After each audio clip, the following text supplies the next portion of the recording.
माजी मंत्री तानाजी सावंत यांच्या 2 पुतण्यांना जीवे मारण्याची धमकी मिळाली आहे। धनंजय सावंत आणि केशव सावंत यांना जीवे मारण्याची धमकी मिळाली आहे। तुमचाही संतोष देशमुख केला जाईल पत्रामधून ही धमकी देण्यात आली आहे। यापूर्वी धनंजय सावंत यांच्या घरासमोर गोळीबाराची घटना देखील घडली होती।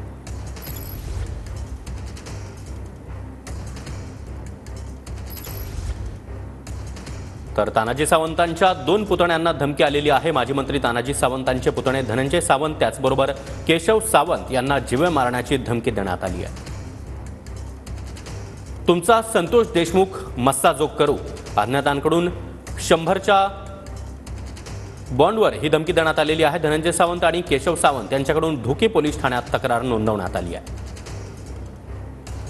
विधानसभा निवडणुकीआधी धनंजय सावंतांच्या घरावर गोळीबार देखील झाला होता। धनंजय सावंत धाराशिव जिल्हा परिषदेचे माजी उपाध्यक्ष आहेत। सोनारी इथं धनंजय सावंतांचा भैरवनाथ साखर कारखाना देखील आहे। केशव सावंत तेरणा कारखान्याचे कार्यकारी संचालक आहेत। कारखान्याकडे जाणारा ट्रॅक्टर अडवत दोघांनी चालकाला बंद पाकिट दिलं। बंद पाकिटामध्ये जीवे मारण्याच्या धमकीचं पत्र होतं।